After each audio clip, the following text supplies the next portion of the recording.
Okay, we've got, looks like issues already with the sound. So, Dave, you can't hear anything. Is that what you're saying? Anything coming through?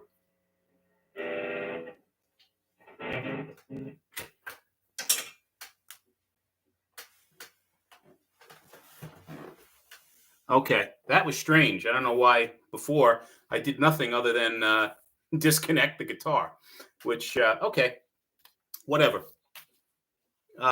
Dave, welcome aboard. EFN.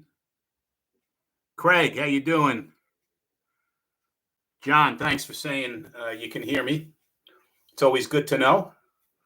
We'll give it a second, see if anybody else is coming aboard. Yeah, that's bizarre. I don't know why the music wasn't coming through. Maybe it's a good thing, actually. My wife would love that if I was playing and nothing was being broadcast through the amp.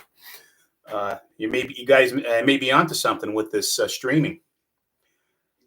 Let's see here. Got a couple of things I want to go over, but I'm going to give it another minute. Hey, Sammy. How you doing? What's going on? Thanks for joining. All right. Well, for the early birds, I'm not going to penalize anybody and make everybody wait until people come in. Yeah, looking is the key word, Dave. That's the operative word, but I appreciate it. Okay, so the channel.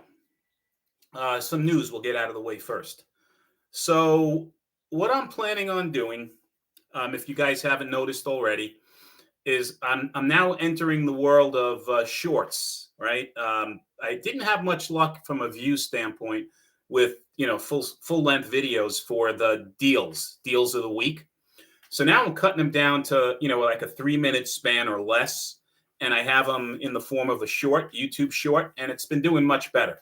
So what I'm going to use the shorts for are deal alerts, maybe like a guitar of the day, just a quick highlight on one of the guitars I own, fast specs about the instrument. And it seems to be something that is getting a little bit more,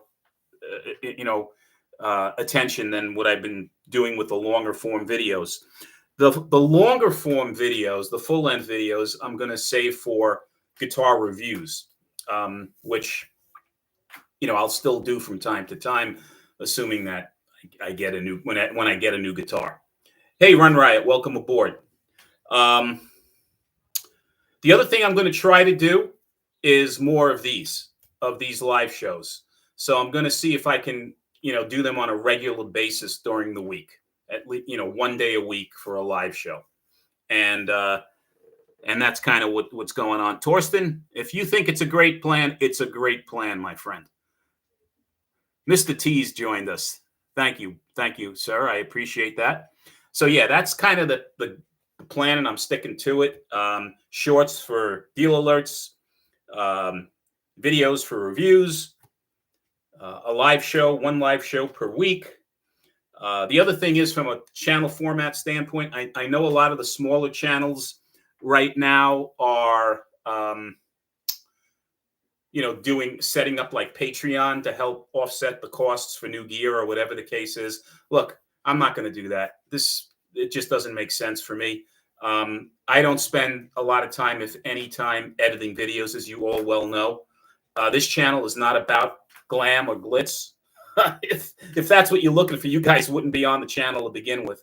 I try to, bring news to people as I get it, whether it's regarding a deal or a guitar situation with a company or a new item that's on the market. I don't do editing. I mean, I'm not good at that, and it's something I just don't want to get into. So this channel is not going to be Patreon where you pay a monthly number to see, additional content or anything like that. This is it, guys. Whether you hate it or you like it or whatever, unfortunately, this is me, and that's the way I'm going to operate it. So that's that. What else? Let me just think.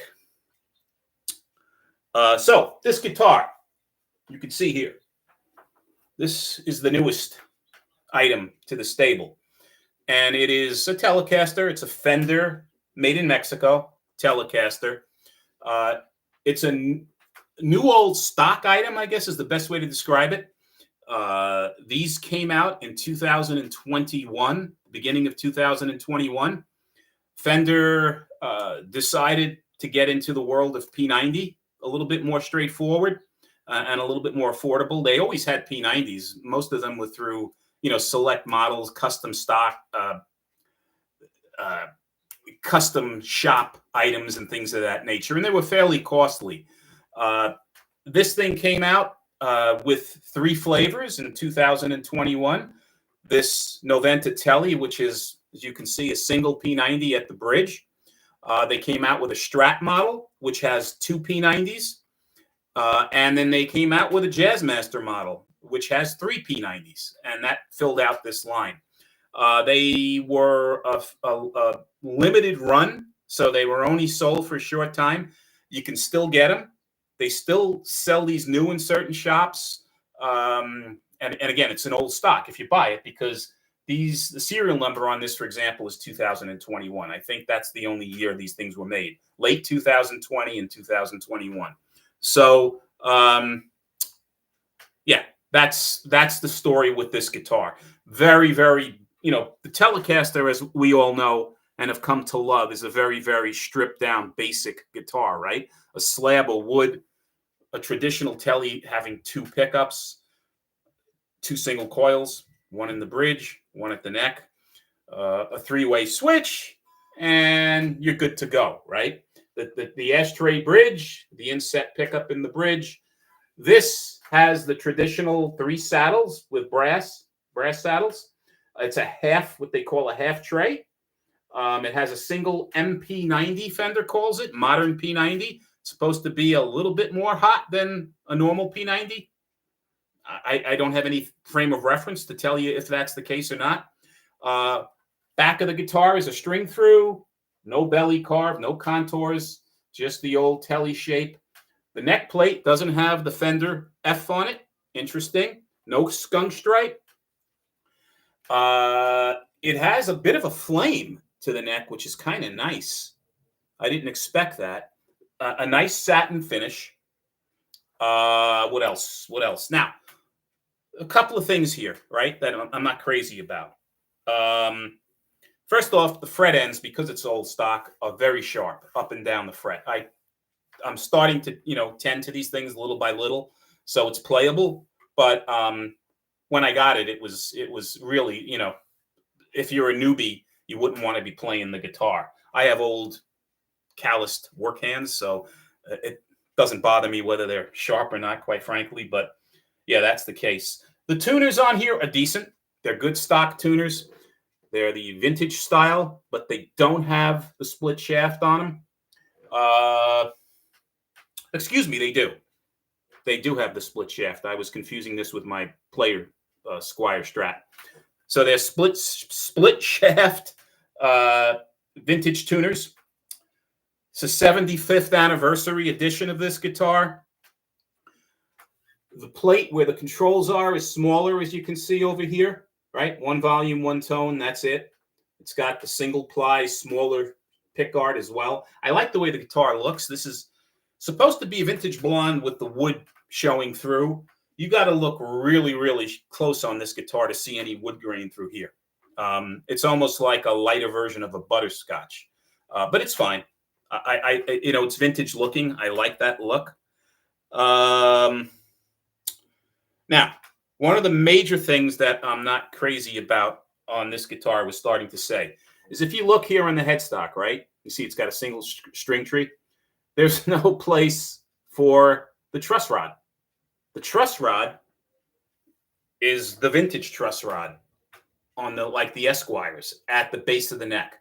Now, they say you don't have to take off the neck to adjust this thing, but I don't see any way to do it without doing that, without wrecking your guitar and scratching the hell out of your instrument. So you have to take the strings off. You have to take the neck off, in my opinion, and that's how you adjust the truss rod. That sucks, right? I mean, especially for me, not being a tinkerer, having, 2 right hands, right? I'm not handy. And to start, screwing around, removing a neck and doing that to do a simple adjustment on neck relief, that's ridiculous. But that's the way the guitar is. The other thing is the input jack on this thing. I have to look at it because it's starting to, I get intermittent connection on it, which is a bit of a problem. It's a bit problematic. So I have to look into that a little bit further. Other than that, I think I got a good deal. These guitars go for between $500 and $600 used, right? Secondhand, open box, B stock, whatever you want to call it. And the ones that are still being sold new can go as high as $1,200. I've seen them, and they're anywhere from $899 to $1,200. So I got this thing Amazon warehouse or Amazon resale for $577, free shipping. So I think that was a reasonable deal, a decent deal. Dave is saying you wouldn't like that truss rod either. Yeah, no, it's a bit of a pain in the neck. Craig, I'm trying to figure out how you adjust the truss rod without string tension. Yeah, I haven't attempted it, so I don't know. There's some, I don't know how well you can see it with this camera here, but there's some funky screw. You see that V, like looking like a screw? I think it's a traditional screw, not a Phillips head. So I don't see how you can do this without taking the neck off. I don't even know where the truss rod is. It's probably in here somewhere, right? If anybody knows, let me know. But I got a good deal on the guitar, and I really, really like the way this neck feels. It's a beautiful neck. It's a thin, 60 C, very comfortable to the hand. The guitar feels great. I like the P90, the single P90. It's simple, like me. So the guitar is a nice guitar. Let's see here. Heel of the neck, great buy. Blues Rockers, welcome aboard. You can use a player card from a deck of cards, then rest the card on the guitar and adjust the truss rod. Yeah, I guess that's a way, but the problem is, Blues Rockers, I don't know where the truss rod adjustment is. It looks like it's a screw. So maybe it's my thick head that doesn't get it, but what else? Let's see. Brian, welcome aboard. I didn't see Searching for Tone. Welcome aboard, Brian. Stu Mac has that angled flat bar that may work. Not sure you think you need some sort of groove. I need a groove. I just don't know what kind. Sharper fret's got to go. Regular crowd shuffling in. Yeah. Yep. Hey, Steve.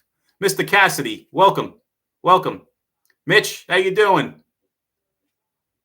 Guys, for those of you that don't know, but by now we all know each other in the community, we got a couple of folks here that have YouTube channels and make great content. Mitch Heyman, you probably all know Mitch. Mitch does a great job doing little jam sessions on his channel with himself and many other folks from time to time, and he also does guitar reviews. A real good guy. So Mitch has a channel. You all know Brian from Searching for Tone and his channel, which is great. And Brian is now evolving into quite an entertainer with his videos. He does a really good job, not only with reviews, but also, taking apart and dissecting the guitars and showing you guys what's under the hood. He recently did a video on a solar guitar, and he had an unfortunate situation there where the guitar initially came damaged. He got a second one. It came damaged. But Brian is a pro. He handled it in a very professional way. No bashing was involved. Solar is a very stand-up company, according to Brian.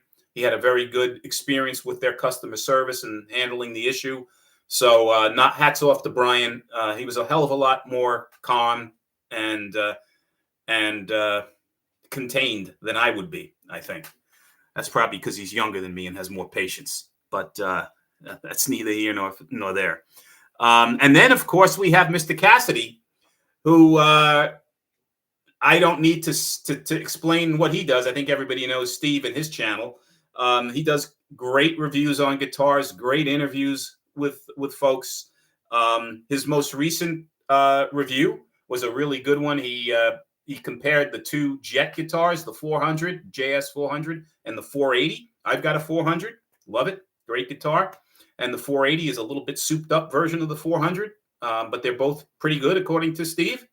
and they're pretty close. The 480, if I'm not mistaken, might have more classic sounding, articulate sounding pickups. He really was impressed, but good stuff. But good stuff. He always does great reviews. I always look forward to him.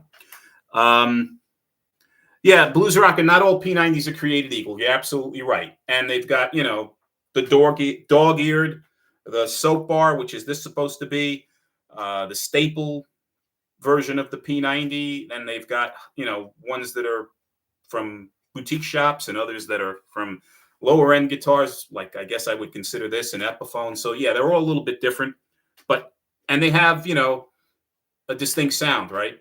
So they're not for everybody, but I happen to like them because I think it gives you a little bit more edge than a single coil. They are noisy like, you know, a single coil pickup, but they kind of fill the gap between a single and a humbucker in terms of rounded out and thickness of the pickups.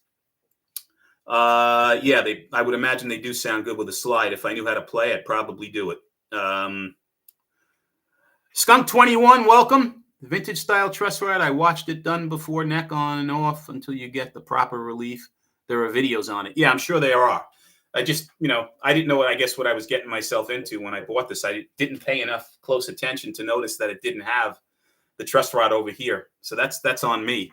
But and Torsten who's very familiar with working on instruments, is saying it's in the heel. Take the neck off. Yeah, that's what I was afraid of. Lunomatic, welcome. Have to adjust that screw. Old school Fender neck style. Yep, that's what this one is. Nox Eterna Music, welcome.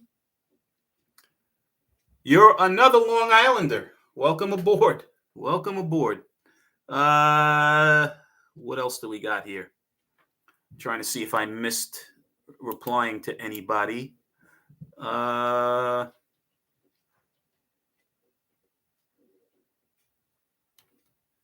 I think we went over most of this stuff. If I missed anything, just repeat your question. I'll be more than happy to get to it. I'm trying to read fast and concentrate on remembering what the hell I'm talking about, which sometimes is a task at hand.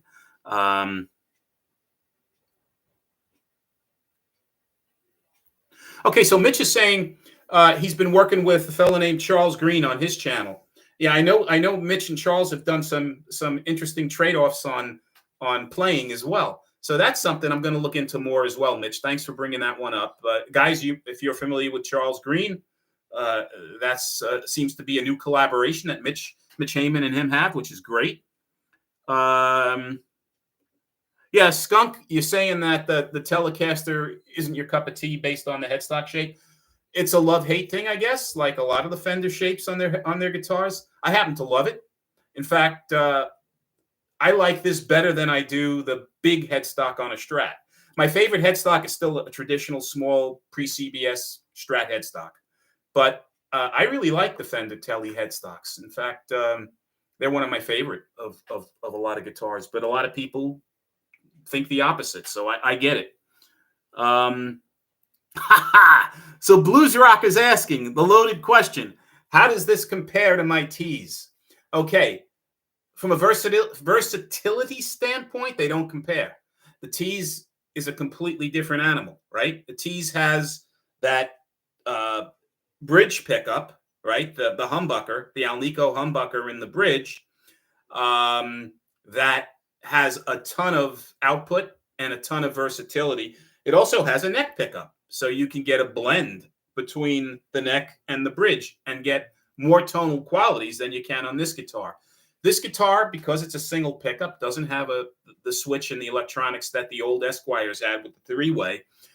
You're basically dependent upon this tone knob to get your highs, your mids, and what kind of lows you can get. So there really isn't a comparison from a versatility standpoint with this and the T's. If you're a person that plays a bunch of different styles, right, and plays maybe some metal, maybe some rock, maybe some blues, maybe some funk, pop, whatever the case is, you're going to want that Tele guitar, because you're certainly not going to get a better deal on that guitar. if you're looking for vintage, right? If you're somebody that has to have Fender on the headstock, if you're looking for P90 tone, right? Then you may want to go with this guy. So there's different use cases like anything else. Torsten, if there's anything you want to add, feel free to chime in. The early 80s USA Fender Bullets, Strat bodies, and Tele necks are pretty awesome. Yeah, and you know, Fender back in their day also made Japanese guitars that were great as well, that had interesting you know, feels to them and weren't an American Fender, but made pretty damn good guitars as well. Okay, let's see. What am I missing here? So we went over the format. We talked a little bit about this guy, this guitar that I have here. I'll put it down for a second. Now, let's talk about guitar talk. What's in the news? So first off in the news is, if you guys haven't seen it already, which I'm sure you have, our friends at Reverb have a new parent. They have now been sold. So Reverb used to be Reverb. Then Reverb had an investor take them over years back, which was Etsy. For those of you that don't know Etsy, they are a Chinese company, not unlike Amazon and some of the others that are out there that sell everything, right? Excuse me, discount bargains of the week type stuff. And a lot of people, when Etsy took over Reverb, weren't necessarily thrilled with the customer service and the handling of returns, and a lot of things kind of went south at that point in time, and they lost customers. They most recently now have been sold again to two companies, Creator Partners and Servco. Now, Creator Partners has invested in BMI. They've invested in Fender. They've invested in a bunch of other companies. SoundCloud, they own, I think, the majority share of SoundCloud. And Servco is the majority owner of Fender. So it's going to be very interesting to see how Reverb, what the new Reverb is with these new investors. Are they going to be a better company? Are they going to be still getting worse? I really honestly don't know at this point in time. Okay, so Lunamatic kept me on. It said Etsy is an American e-commerce, but a lot of overseas sellers operate there. Yeah, American company. Thanks, Knox. I thought they were a China company for some reason, but I've been corrected by Knox and Lunamatic that Etsy is an American company. That's who I'm confusing them with, Temu. You're absolutely right. So in any event, it's no longer Etsy. So now Reverb has these other two new partners. And I'm hoping that the buying experience is going to be a better one, because there's been all sorts of issues lately with Reverb, with buyers on Reverb not necessarily being ethical. Phil McKnight, Know Your Gear, just did a video on an experience he had buying a guitar off of Reverb where he was kind of screwed by the buyer, and Reverb took sides with the seller. But then when Phil put his case in place, took sides with Phil. Actually, it was a pretty interesting video. But there's a whole host of things that have been going on there with that company for a while now. So I'm hoping that this new situation is better, because for a while I sold the majority of my stuff on Reverb and eBay, and pulled away from Reverb because of the issues. So yes, Phil was the seller. That's what I was saying. The buyer is the person that gave him issues on Reverb. Let's see here. I have some buyers. Put the screws to me. You sell on Facebook Marketplace. Yep, that's an option, right? People are using Gear Exchange too from Sweetwater. I haven't had much luck with that though. I put a couple of items on there, and it didn't get much response. I got far better views and and activity with Reverb and eBay. But a lot of people are using Gear Exchange, and some people have had success. Run Riot says Phil really lucked out. That guy admitted that he screwed up with the guitar after getting it. Yeah, that's not cool when you get a guitar, the buyer makes modifications or tweaks it and changes things and then sends it back to you, and you wind up getting it back, having to, have his headaches that he put into the guitar, not knowing what the hell he was doing. So I felt bad for Phil. And Phil's a good person. Seems to be a real straight shooter. So that was a messed up situation. But anyway, let's talk about, so that's the news of the week, the fact that Reverb was sold. Now, Brian is saying, yeah, it's bad enough you have to film the boxing. You have time to film the insides too, yeah. So let's talk about some guitar news and new guitars and things of that nature. So, Donner. I've noticed that Donner on eBay now has released new colors of the DST 550 HSS guitar. That's the one that has those ceramic, the HSS, the ceramic pickups. Thunder Forge, I think, is what Donner calls them. I had one in white and gold. No longer have it. And they now have interesting colors in that model. I don't know if you guys are aware of that or not, or have seen them on eBay. But they have come out with like the gradation versions of these guitars, gradiated color, like the faded colors. They have one they call a Black Mirage, which is like a smoky black finish, fading into more of a white, creamy finish. It's kind of cool. They have a seafoam green gradient. They have a turquoise burst gradient and an amethyst burst gradient. So these are all kind of funky colors with this smoky burst gradient finish to them. They're kind of cool. And interestingly, they already have them on sale. So I don't know if they overstock these things and they're trying to, push them out quick. But on Amazon, these guitars are still the normal price, which I think they're asking $325, $324.98, which is a high entry point for those Donners, in my opinion. But they have them on sale on eBay for $259.98. And they even have, make an offer type of thing. So I'm sure if you offer $225, you can probably get these guitars for that. They have, what do they have in them? Ceramic Thunder Forge pickups, I mentioned. Roasted maple neck. They have a roller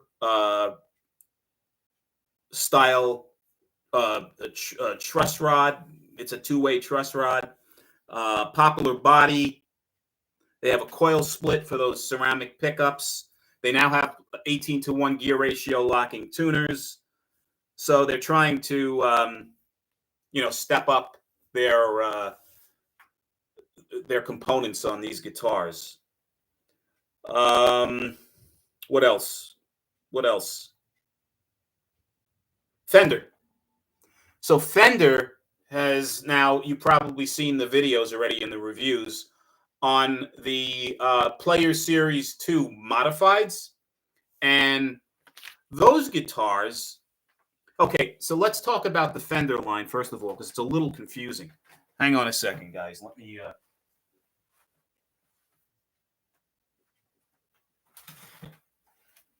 So, this here is the Player Series, right? This is the original Player Series. It's maybe you want to call it a Player Series 1. Now, there's so many versions of these guitars that I'm confused, to be quite honest with you. And the color on this thing is seafoam pearl. It is a pearl with a flake, and it's really, really cool. It's a really metallic pearl color in seafoam green, or seafoam green with a pearlized finish to it with a little bit of flake. I like it. And it was made specifically for Guitar Center and Musician's Friend. This also is a 70th anniversary Fender. guitar, Strat. Now, the thing I'm interested in, I'm curious about, is this is a 70th anniversary that was made in 2024. I thought these things were stopped. I thought in 24 the Player 2s came out, but in any event, this says 24 on the serial number, and it is in fact a Player, not one, not a two. This guy here, which was made in 21, the Telecaster that I just showed you, is a 75th anniversary. So is that, I think what it means is it's the 75th anniversary of the Telecaster model, and this is the 70th anniversary of the Strat model, right? It's not Fender's anniversary, but it's confusing with all these numbers. In any event, so how does the Player 2 get upgraded from this guy, right? This is the Player 1. So the Player 2 has rolled fretboard on it. This doesn't. This came with pretty good frets, though, so I didn't have any issues. But the Player 2s now have a rolled fretboard, fret edges. They also have the same pickups, I think, as this guitar. Everywhere I've read, these are the Fender Alnico 5 pickups. But apparently they were tweaked a bit on the newer version. I don't know if that was just to entice people to buy the guitar or if that's really the case. But that's what I've been reading on forums. They also give you the option of a maple fretboard or a rosewood fretboard on the Player 2s. On this model, you had either this maple fretboard, depending upon the color, or a laurel fretboard. So now they upped it to rosewood on the Fender Player 2s. And then the other major difference is that these are standard seal tuners on the Player 1. They are not the vintage tuners with the split shaft. On the Player 2s, you have the split shaft tuners, and they're vintage tuners. So that's another difference. Now, let's go to the modified, right? The modified version, which is the brand new version of the Player 2.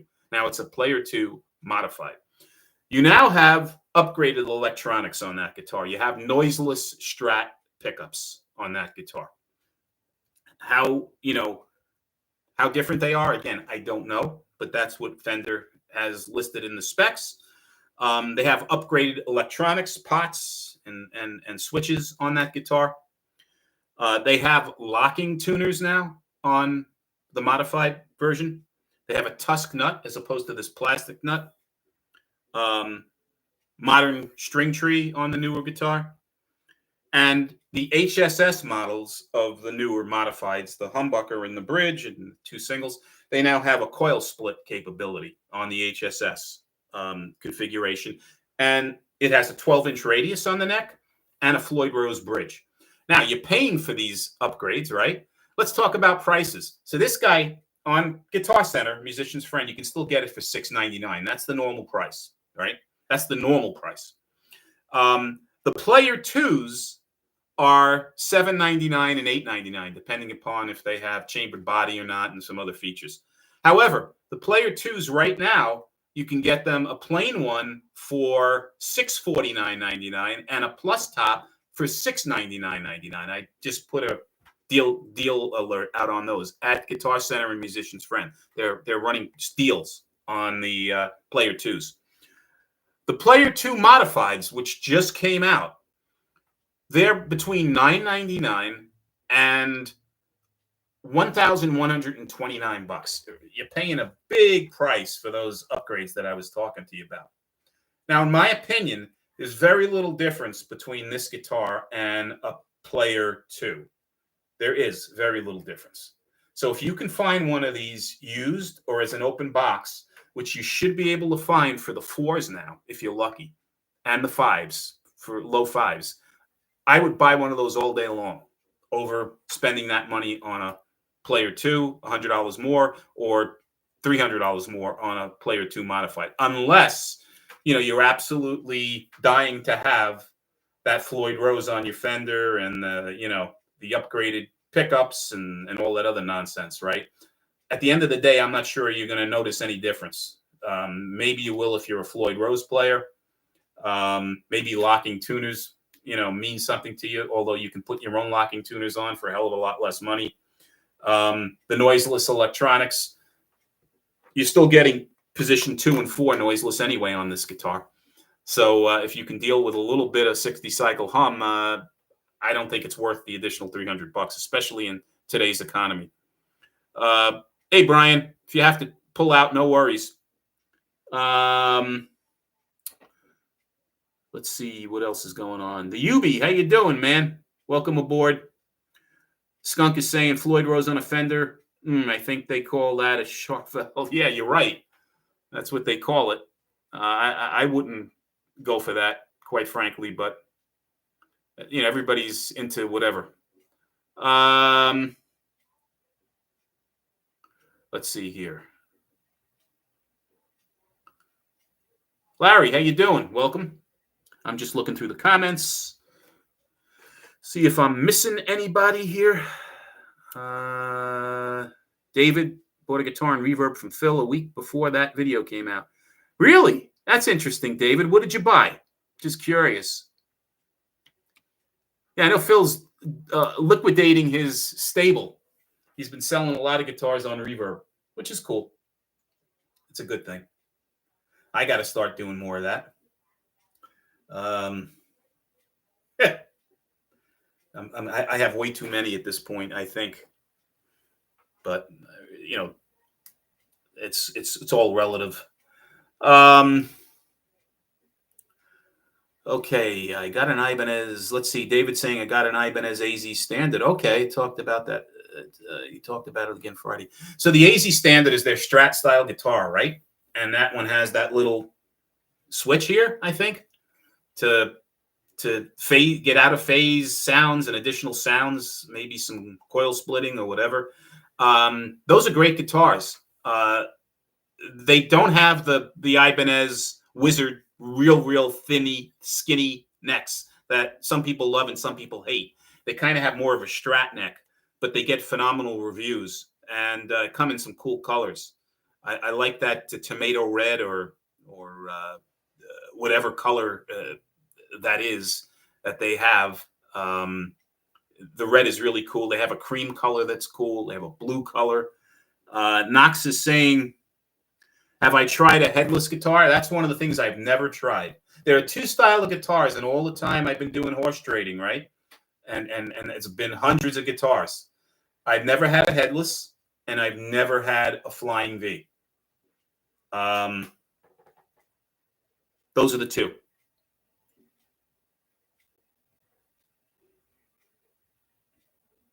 No way. Don't want to sell the Boomer. Unless that Telly is a beauty. Is a beauty, Torsten. Don't want to do that. Eart Headless arriving this week. We'll see. Okay, so Craig, you got an Eart, I guess is the right way to pronounce that, right? Eart Headless. Yeah, you got to let us know how that on the next show. You got to let us know how you make out with that guitar. Eart's been doing some great stuff. Who did it? Who did a review? Pixie Licks. I still call him Pixie Licks. Steve from Boston did a review on an Eart guitar. I think it was an HSS, if I'm not mistaken. Really loved it, and he basically said, they have the best fret ends in the industry, and he liked the stock pickups, and they do a great job.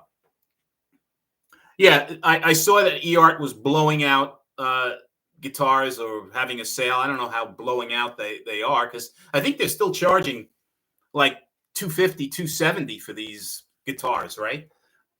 Again, my opinion, Eart and Donner are inflated with their pricing, and they could use a little lesson from our friend Torsten over at Tees.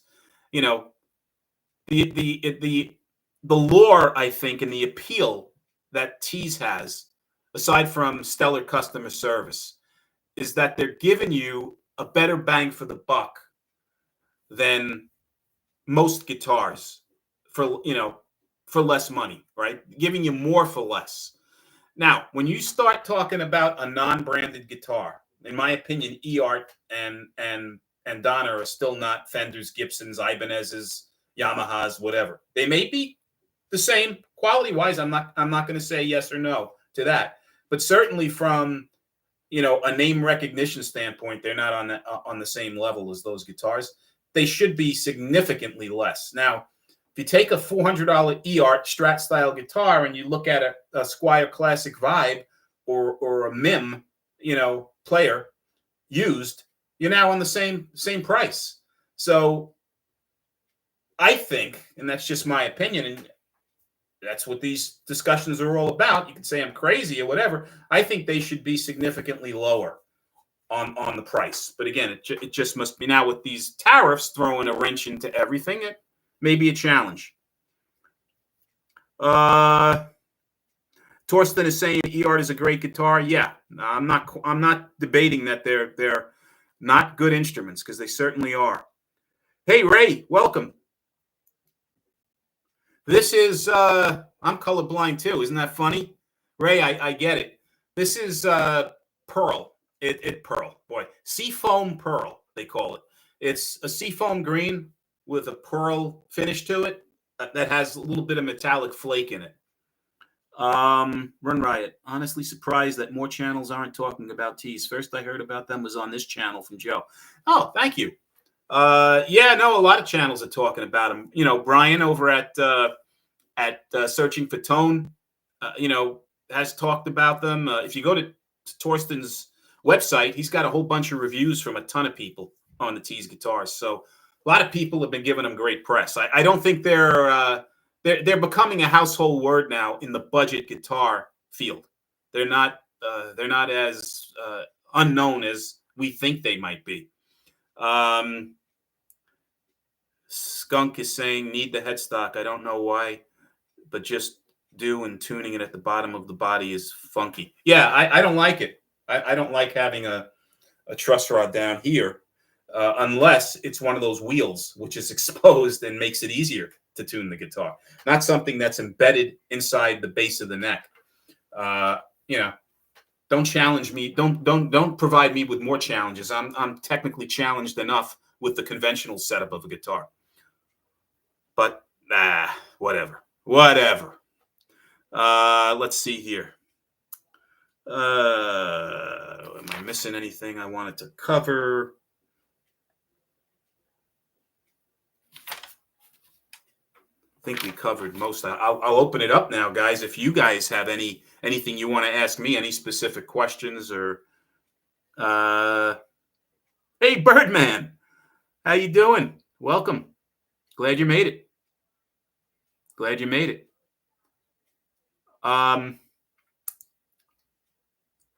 So the tariffs, back to the tariffs for a while.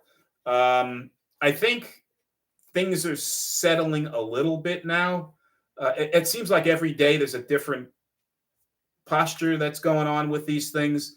But I think a lot of companies are still, selling existing stock. So that's good for us for the time being. I think we're going to be most affected when that all sells out. Torsten mentioned that the Boomer Blue is gone and his Tele model. Then, when you have to buy new stuff and you get hit with that import tax, that could affect things. But still remains to be seen how much at this point. Birdman, it's greenish. Yeah, it's seafoam green. That is, it's called Surf Pearl. So it's a pearlized seafoam green with metallic flakes in it. With this camera, I'm not sure how well you can see that, but it's a really nice color.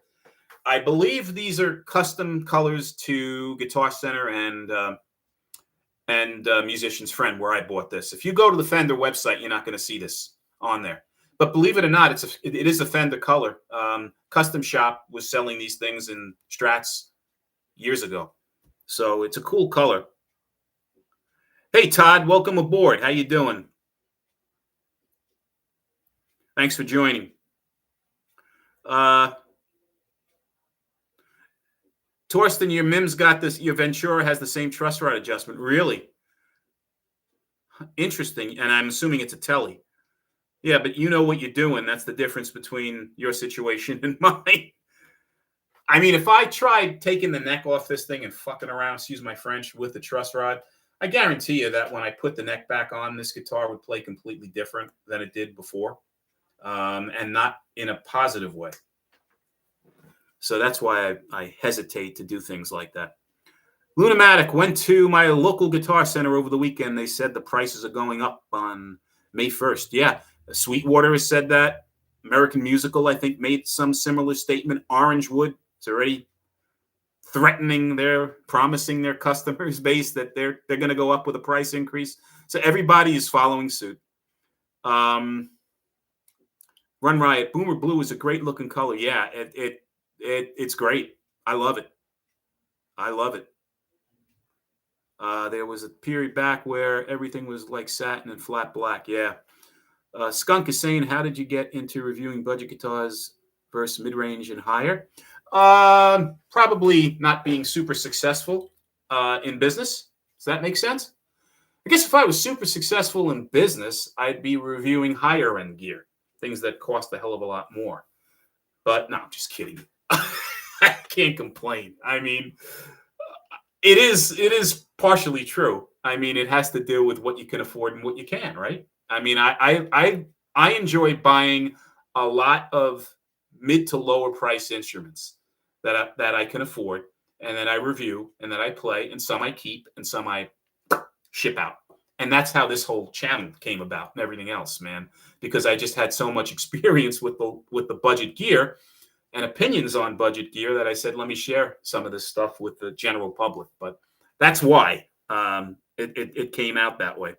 Run Riot, yeah, you can relate to what I'm talking about, probably, right? Hopefully, it makes sense. My Strat one has ceramics. Yeah, you know what? Every time I mention on a review that, oh, this is a great guitar, it's got Alnico pickups, and this one only has, people are always going to come back to me and say, why do you even do that? Don't mention ceramic versus Alnico. It doesn't make a difference.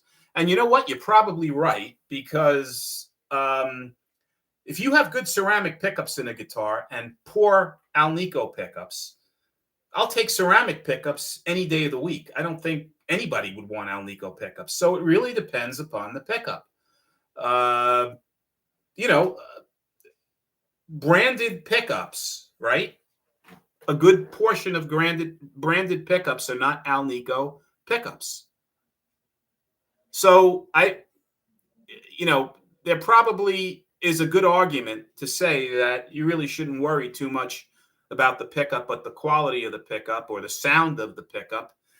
And that's what should lead you to your purchase, not if one is an Alnico versus one is a ceramic. Now, are you going to get as vintage a sound on a ceramic as by definition? You shouldn't, because the way these things are wound, Alnico pickups are typically lower output, and you get a little bit more of that glassy, spanky sound. But again, depending upon how these things are wound and how they're made, will provide a different sound experience.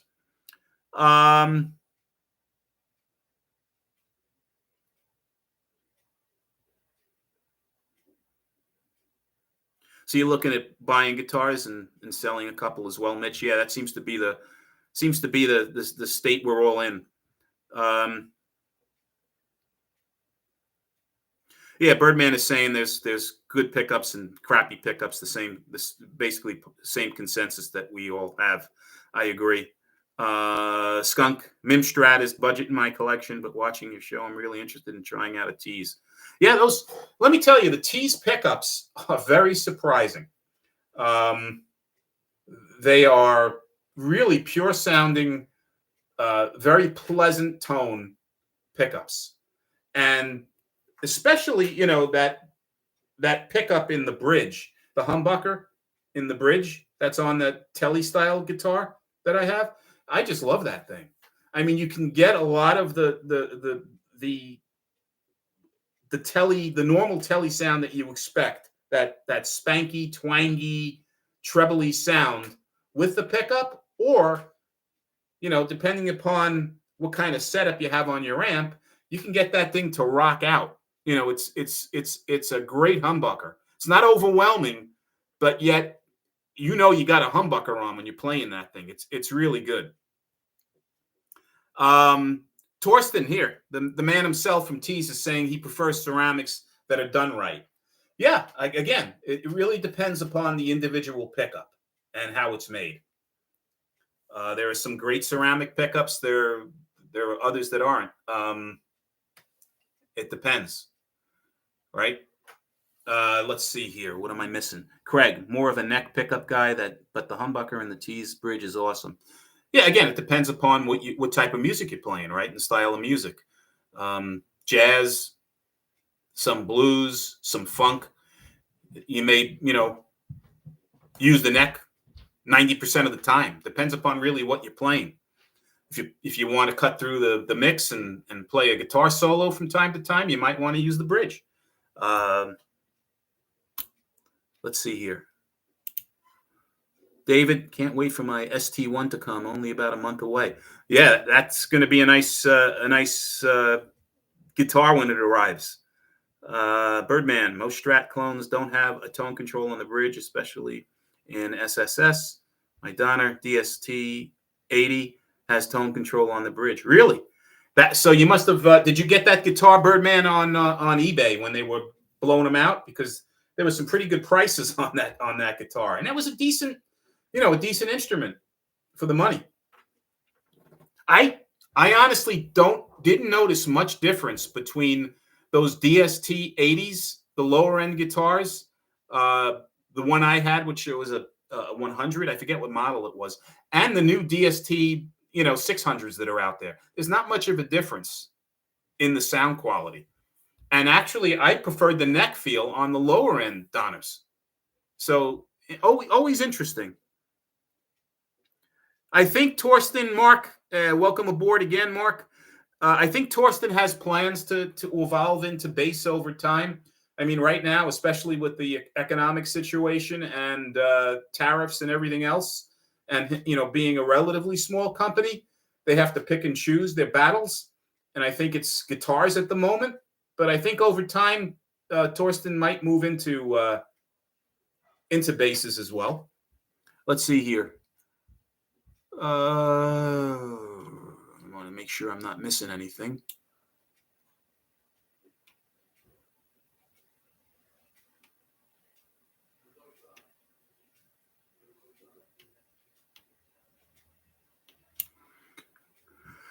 Okay, Torsten's replying here. He said, I don't know if you saw what I wrote. I think it would be cool to drop off a Boomer Strat, do a live show. Love to see it side by side with your blue telly. Yeah, that would be great. Would love to do that. Always look forward to comparing Strats and tellies. It's always a nice debate, right? There are diehard lovers of each style guitar, and usually, it's almost like the Mets and the Yankees with tellies and Strats. I find for discussion, I really enjoy it because you get those guys that are diehard telly fans and saying that the Strat, I can do everything I can do on a Strat with my telly, and it's simpler and it feels better, and the extra contours take away from tone. It goes on and on and on. Then you get your Strat guys saying, the body's more comfortable. It's much more versatile. Jimi Hendrix, for crying out loud, played a Strat, and you get a whole bunch of different sides, one way versus the other. There are arguments for both. I'll go with Roy Buchanan playing a telly. And Jeff Beck played both. So how's that? But in any event, yeah, it's an interesting argument. Let's see here. Fixing client problems. All right, Ubi, go back to work. You gotta do what you gotta do, Ubi. So go back to doing what you're doing and have a great one. Torsten is saying we're holding off on new products until the political climate settles in. It's always a risk introducing new products and a base has already been approved. Just waiting. Yeah, that's kind of, I didn't want to step on your foot, Torsten. That's kind of what I figured where you were at. So I took the liberty of saying pretty much the same thing. Yeah, and that makes perfect sense. You want to walk before you run in cases. Otherwise, you get into trouble. That's how people get hurt.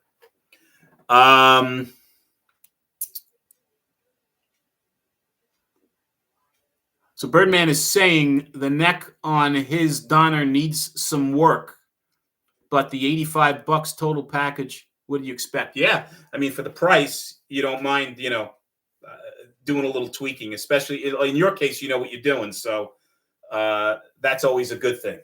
It's always a good thing.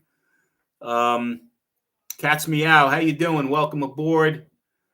We're approaching the hour mark. I'm going to be wrapping it up in a couple of minutes. But anything else, guys, that's on your mind regarding what you own in terms of a budget guitar, or ones that you may be looking at getting, or anything that I talked about?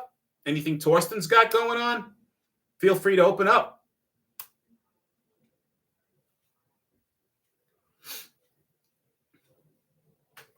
Just want to make sure, again, I didn't leave anything out.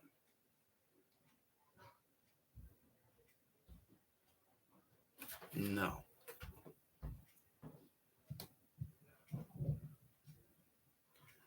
Yeah, Torsten's saying the same with fretboard necks. We have 100 made, but it makes no sense to ship them now. Rosewood fretboard. Yeah, that's interesting. You're looking into rosewood because a lot of companies, even though rosewood, the CITES law has been long removed as an issue, most budget price companies, to keep them budget priced, are still shipping Laurel fretboards and rosewood substitute fretboards.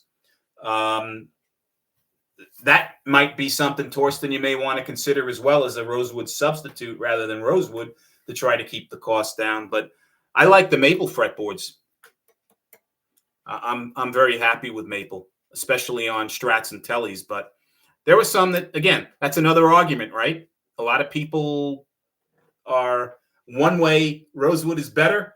You can dig in more. It's got a warmer tone. No, maple's better spank. I like the feel of the maple. I like the look of the maple. So, yeah, you're going to get that argument all day long. Brian.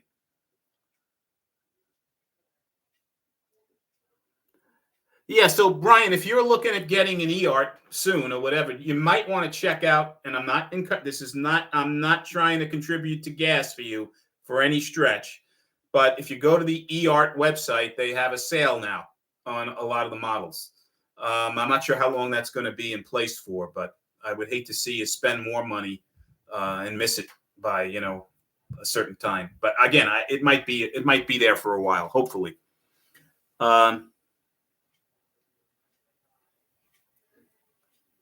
Yeah, I understand, Torsten, the demand aspect of it. Just look, Brian. That's all I'm saying. Just look. I'm not saying buy. But that solar guitar you have is hot. It's sharp looking. For those of you that don't know what I'm talking about, go to Brian's channel, Searching for Tone. Check out his latest video. He got this Flying V style guitar from Solar Guitars. And man, it's a sharp looking axe. It really is.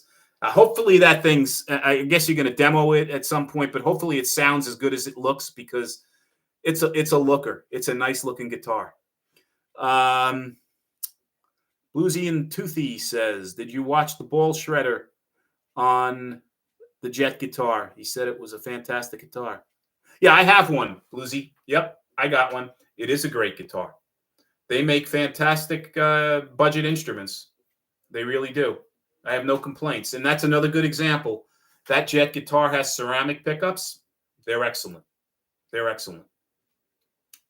I see an Eart and Brian stable later today. Torsten, you're bad. You are bad. You're an enabler. Birdman, I finally got my demos of the DST-80 and the Kaya kit out there. Okay, so Birdman I didn't mention before as well. Birdman 316, great channel. Another one of the guitar community. And he's saying now he's got some demos of his DST-80. So I'm going to check them out maybe when we're done with this video. And I recommend that anybody else on this distribution list, this chat we got going, check out Birdman's channel. And he does some really interesting reviews and dissections of instruments for you to take a look at. Let's see. I'm getting a total AV message here.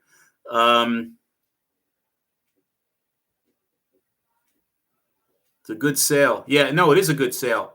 And eArt very rarely have sales, which is interesting. So yeah, it's going on now. Guitar Adventures. Let's see. Hey AJ, have you done any of the Firefly guitar? I have not, and I think I mentioned this in a couple of videos back. I had a bad experience with Firefly early on, and less than stellar support that I was trying to get through to them and everything else. So you know how it is with old people. You have one bad experience at a restaurant, you never go back. I had a bad experience, and I haven't done anything since. Maybe I'm foolish because they probably have gotten a lot better. I know people rave about their guitars. I just don't. The last guitar I had was a 335 style guitar, which was when they first came out. Birdman. There you go.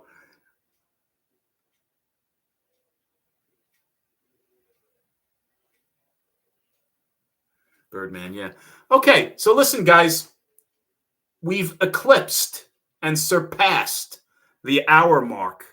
So I'm going to call this a wrap. I don't like to overstay my welcome. I always try to keep things to 60 minutes because if I go over too much, it may be boring and screw up the works and take up more of your valuable time. So I appreciate all you guys for joining today. I always have fun with the interaction. I'm going to try to do these on a weekly basis. If you like them and you have other suggestions, put them in the comments. I'd appreciate that. And yeah, guys, thanks for joining. And Ray, God bless you, man. Thank you. I appreciate it. Appreciate everybody joining. Take care, Torsten, and everybody that joined, man. Have a great day. Okay, until the next one, be well. See you soon. Take care. Bye.